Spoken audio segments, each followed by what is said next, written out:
नमस्कार। आज हम भगवान गणेश के जो अनगिनत रूप हैं और उनसे जो प्रेरणा मिलती है उस पर थोड़ी गहराई से बात करेंगे। हमारे पास एक लेख है, गणेश के 32 रूप, विविधता और प्रेरणा। तो इसी से हम कुछ खास बातें समझने की कोशिश करेंगे। हमारा मकसद यह है कि गणेश जी के ये अलग अलग रूप, मतलब इनका आखिर मतलब क्या है, हमें इनसे क्या सीख मिल सकती है। वैसे तो हम सब जानते हैं कि गणेश जी विघ्नहर्ता हैं, है ना। हर शुभ काम की शुरुआत उन्हीं से होती है। बिल्कुल। और ये जो स्रोत है वो बताते हैं कि गणेश जी का स्वरूप इससे कहीं ज्यादा व्यापक है। वो असल में प्रकृति की शक्तियों का ही एक विराट रूप है।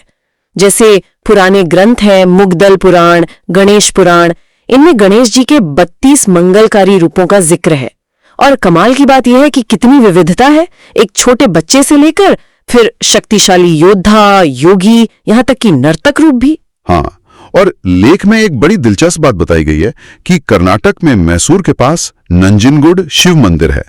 वहां गणेश जी के ये सभी 32 रूप एक ही जगह पर हैं। कमाल है। जी हाँ, वहां उन्हें कद्रीमुख गणपति भी कहते हैं। वो उनका पंचमुख रूप है, 5 मुख वाला। अच्छा, तो चलिए आज कुछ मुख्य स्वरूपों को उठाते हैं और उनके पीछे का जो संदेश है उसे समझने की कोशिश करते हैं। शुरुआत करते हैं जीवन के क्रम से ही। तो सबसे पहले श्री बाल गणपति, नाम से ही पता चल रहा है गणेश जी का बाल रूप। लेख कहता है कि इनके 4 हाथ हैं और उनमें आम, केला, गन्ना, कटहल, इस तरह के मीठे फल हैं। बहुत ही मासूम प्यारा रूप है। हाँ, और यही मासूमियत, यही सहजता इसकी खूबी है। ये रूप धरती की उर्वरता, उसकी देन, फलों की मिठास और पोषण का प्रतीक है। संदेश यह है कि जिंदगी में चाहे कितनी भी मुश्किलें आएं, एक बच्चे जैसी सहजता और सरलता रखनी चाहिए। जैसे बच्चा आसानी से चीजें सीखता है, आगे बढ़ता है, वैसे ही ये रूप हमें सिखाता है कि हम में हमेशा नई शुरुआत करने की क्षमता है। बाल रूप से आगे बढ़ें तो तरुण गणपति, तरुण मतलब किशोरावस्था। इनका शरीर लाल रंग का, ऊर्जा से भरपूर दिखाया गया है और 8 हाथ हैं। फल और मोदक तो हैं ही, साथ में अंकुश और पाश जैसे अस्त्र शस्त्र भी। तो यहाँ सहजता के साथ शक्ति भी जुड़ गई, है ना। बिल्कुल, ये युवावस्था की ऊर्जा है, वो जोश, कुछ कर गुजरने की इच्छा। लाल रंग तो वैसे भी ऊर्जा का प्रतीक माना जाता है। 8 हाथ और अस्त्र शस्त्र, ये बढ़ती हुई क्षमता और दुनिया में अपनी पहचान बनाने के संकल्प को दिखाते हैं। प्रेरणा यह है कि अपनी पूरी क्षमता का इस्तेमाल करें, लक्ष्य बनाएं और उन्हें पाने के लिए मेहनत करें। ये सिर्फ बाहरी नहीं, अंदर की खुशी और उत्साह भी है। अच्छा, तो ये हुए जीवन के 2 पड़ाव, बचपन की सहजता और फिर युवावस्था की ऊर्जा। अब जरा ज्ञान और कला से जुड़े कुछ रूपों की बात करते हैं। पहले लेते हैं द्विज गणपति को। इनके बारे में लिखा है कि 4 मुख हैं और 4 हाथ, और हाथों में कमंडल, रुद्राक्ष, दंड और शास्त्र यानी कोई पोथी है। ये द्विज शब्द का कोई खास मतलब है यहाँ? हाँ, द्विज का मतलब होता है 2 बार जन्मा हुआ। ज्ञान पाने को अक्सर दूसरा जन्म मानते हैं ना, तो ये रूप ज्ञान, विद्या और साधना का प्रतीक है। 4 मुख शायद चारों दिशाओं या चारों वेदों की ज्ञान को दर्शाते हैं। हाथ में शास्त्र तो सीधे सीधे ज्ञान से जुड़ा है, और कमंडल, रुद्राक्ष, दंड ये साधना और अनुशासन दिखाते हैं। कहते हैं कि इनकी पूजा ज्ञान और संपत्ति दोनों के लिए होती है। शायद इशारा यह है कि सच्चा ज्ञान ही असली समृद्धि लाता है। ज्ञान की बात चली है तो सिद्धि गणपति का जिक्र तो करना ही होगा। ये तो बहुत ही फेमस रूप है, खासकर मुंबई के सिद्धि विनायक मंदिर की वजह से। इनके बारे में लिखा है कि पीले वस्त्र पहने हैं, आराम की मुद्रा में बैठे हैं और सूंड में मोदक है। जी बिल्कुल, सिद्धि गणपति बुद्धि और किसी भी काम में परफेक्शन, सिद्धि पाने के प्रतीक है। पीला रंग शुभता और ज्ञान से जुड़ा है। उनकी जो आराम की मुद्रा है वो स्थिरता और आत्मविश्वास दिखाती है। और मोदक जो उन्हें इतना प्रिय है, वो शायद कर्म के मीठे फल या लक्ष्य पाने की संतुष्टि का प्रतीक है। यहाँ संदेश साफ है, काम को सिर्फ करना नहीं बल्कि पूरी कुशलता, पूरी सिद्धि के साथ करना। ये रूप एक तरह से इंटेलेक्चुअल क्लैरिटी और लक्ष्य साधने की क्षमता देता है। ज्ञान और सिद्धि के बाद फिर कला। नृत्य गणपति, इनका वर्णन है कि कल्प वृक्ष के नीचे नाच रहे हैं, प्रसन्न मुद्रा में। 4 हाथ हैं, एक में परशु जैसा अस्त्र भी है, पर मेन भाव आनंद और कला का लगता है। हाँ, नृत्य अपने आप में सृजन, आनंद और लय का प्रतीक है। और कल्प वृक्ष के नीचे होना, इच्छाएं पूरी करने वाला पेड़। ये दिखाता है कि कला से आप अपनी कामनाएं पूरी कर सकते हैं, दूसरों को खुशी दे सकते हैं। ये रूप ललित कलाओं में जैसे संगीत, नृत्य, चित्रकला, इनमें सफलता और कुछ नया करने के लिए प्रेरित करता है। हाथ में अस्त्र शायद ये दिखाता है कि कला की रक्षा और उसके रास्ते की बाधाओं को हटाने की शक्ति भी उनमें है। ये जीवन में क्रिएटिविटी और आनंद के महत्व को बताता है। तो ये थे ज्ञान और कला से जुड़े कुछ रूप। अब जरा गणेश जी के शक्ति और संरक्षण वाले स्वरूपों पर आते हैं। वीर गणपति, नाम में ही वीरता है। इनके 16 हाथ बताए गए हैं और उनमें गदा, चक्र, तलवार, कई तरह के अस्त्र शस्त्र। ये तो बिल्कुल योद्धा रूप है। निश्चित रूप से वीर गणपति साहस, युद्ध कौशल और निडरता के प्रतीक हैं।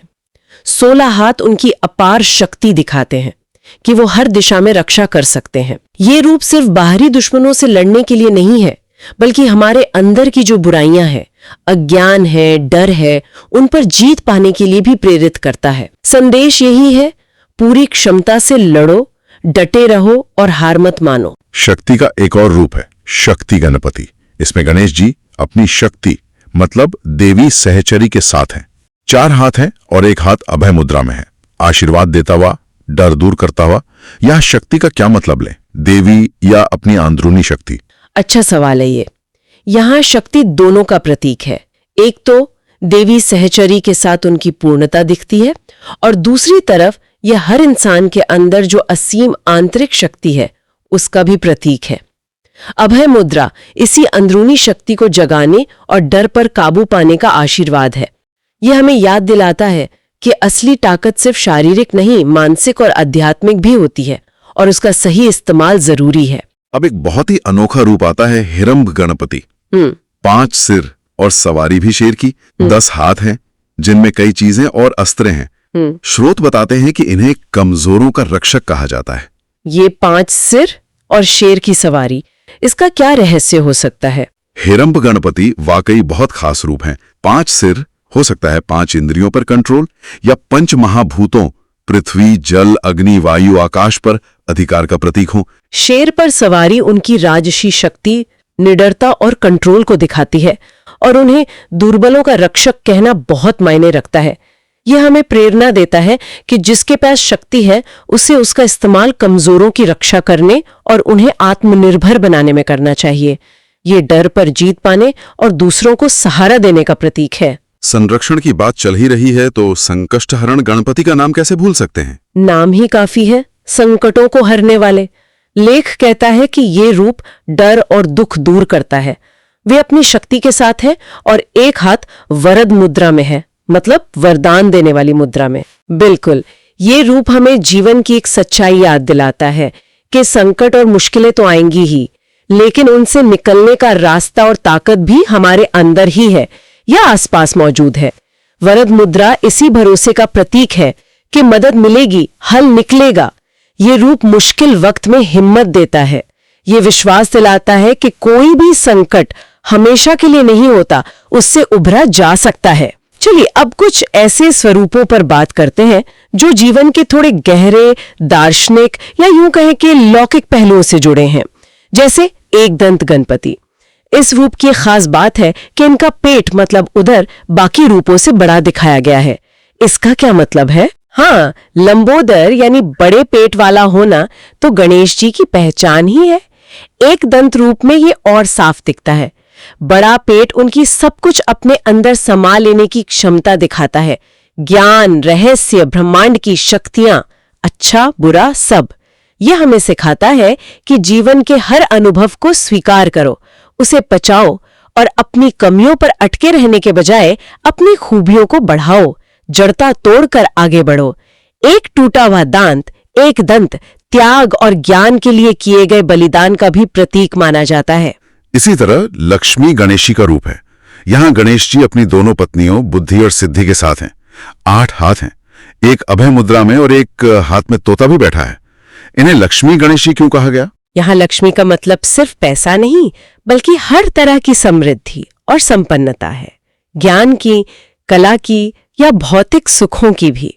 बुद्धि, ज्ञान और सिद्धि, कुशलता के साथ होने का संदेश ये है कि जहां समझ और हुनर होता है वहां हर तरह की समृद्धि यानी लक्ष्मी अपने आप आती है।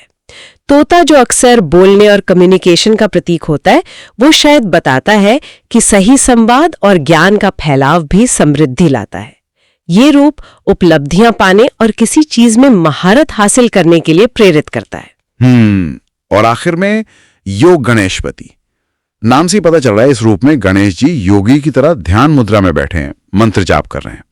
इनका रंग सुबह के सूरज जैसा तेजोमय बताया गया है। योग क्या है? आत्म अनुशासन, आत्मचिंतन, अपने अंदर की शक्तियों को पहचानना।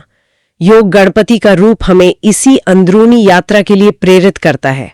ध्यान की मुद्रा और मंत्र जाप मानसिक शांति, एकाग्रता और अच्छे स्वास्थ्य का प्रतीक है। सुबह के सूरज जैसा रंग उनके आध्यात्मिक तेज और ज्ञान के प्रकाश को दिखाता है।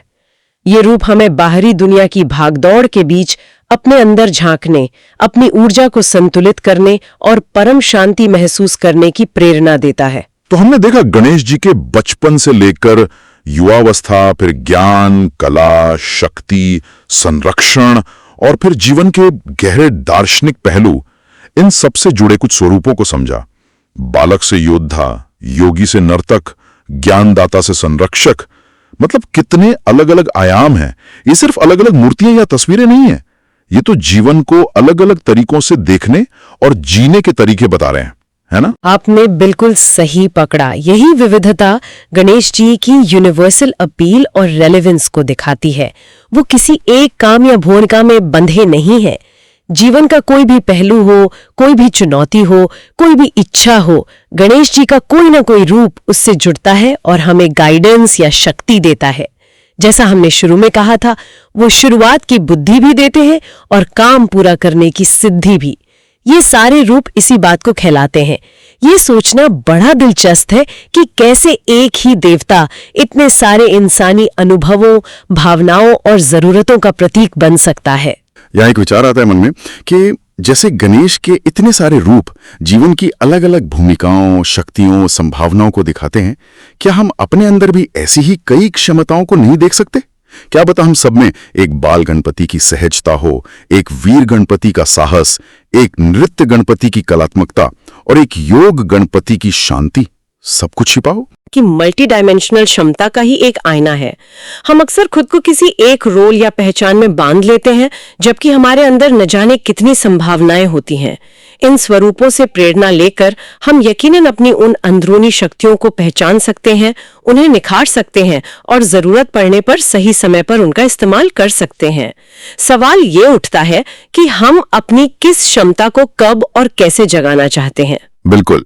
तो गणेश जी के इन अद्भुत स्वरूपों की झलक हमें अपनी ही क्षमताओं पर सोचने का एक नया नजरिया देती है। जय गणेशाय नमः। आपका दिन शुभ हो।